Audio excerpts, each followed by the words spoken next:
consultant brought into a project who has expertise in whatever you're applying for can't hurt you. And having that experience in your application is, well, I would say it's crucial for IDA funds. It's probably important for other funding as well, and I would think it would make sense on the federal level as well.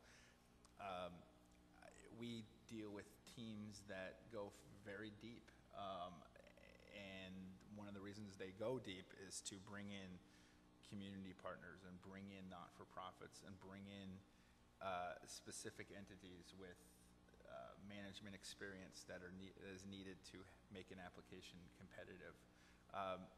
Anything that, any money is competitive in this day and age. So anything you can do to make your application competitive by bringing in specific experts is going to help you. So I don't know that you can get too deep as long as every role is clearly defined. Deborah and Alan, do you ever see applications with so many different partners that it's kind of a turnoff? You're thinking, how are they ever going to be able to, I'm personally turned off. but it's not, I don't, from an underwriting perspective, I think that it can be mind-boggling to look at and try to figure out who's doing what with each development or each application. But I think that the smart applications bring in the people who they need to get the funding and don't bring anybody else in. I think that's sort of, I don't know that there is a magic number as you asked for, but I think that there is definitely a workable combination. And that's why I mentioned a consultant with expertise, because there are a lot of consultants, at least in the housing world, who know what people to bring in to voice an application and make it workable and make it fundable. I just want to say one thing. We've got actually, I was talking to at least one person here in this audience that's writing a grant as we speak for my program. And one of the things she told me is that, you can't hear me? Okay. One of the things she told me is that she's working with a consultant now, and she's not paying him or them. And the reason why is because a lot of these consultants will help you write your proposal, at least the ones with engineering that need to do engineering work, no charge, with the hope that once you go out for a proposal consistent with the federal procurement regs, they'll be in a position to be number one in line because they know your plan. They designed it. And so that's something else that you need to keep in mind. Right now, consultants are hungry. There's not a lot of work going on out there. So they're doing a lot of freebies. So if you get an opportunity to look at a grant, you might want to pick up the phone, call 2 or 3 consultants, call some of the entities that maybe have guidance grants in the past of the kind that you're looking for, see who they're working with, and see if their consultant will help you write your proposal. Yeah, they will also often work for a portion of the developer's fee, or what we call a consultant fee. So it's upfront, it's free, but then if the application gets funded, they will take some money off of the closing.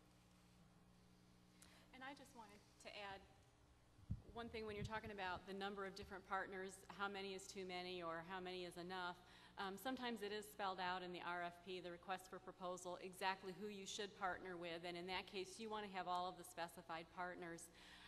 One thing that we've found helpful over time, again, is to plan ahead, identify those partners ahead of time, and ask them to come to at least 2 project planning meetings, because you'll find out very quickly who's going to show up and who's not going to show up. And if you have a partner who can't get it to at least one of those 2 project planning meetings, you don't need them in your project because they're not going to show up to implement it either. Right. So that's just a way to find out who's really interested.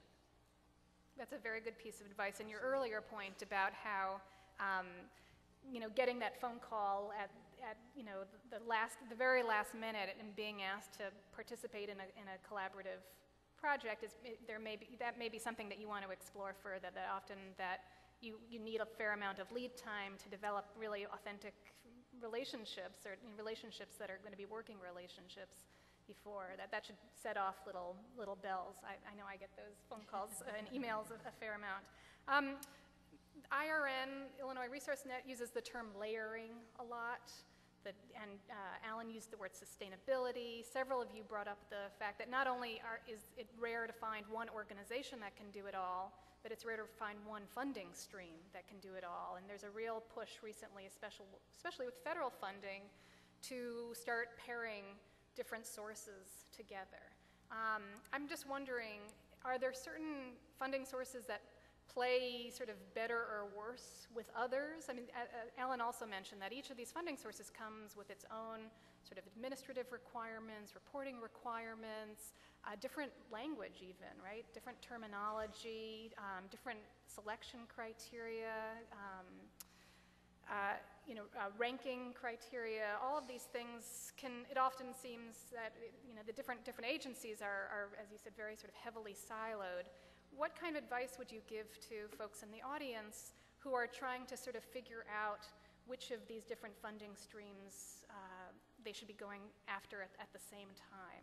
Are there, how do you make the decision about what kinds of pairs or triplets or different sources make sense to try to coordinate and sort of complement each other?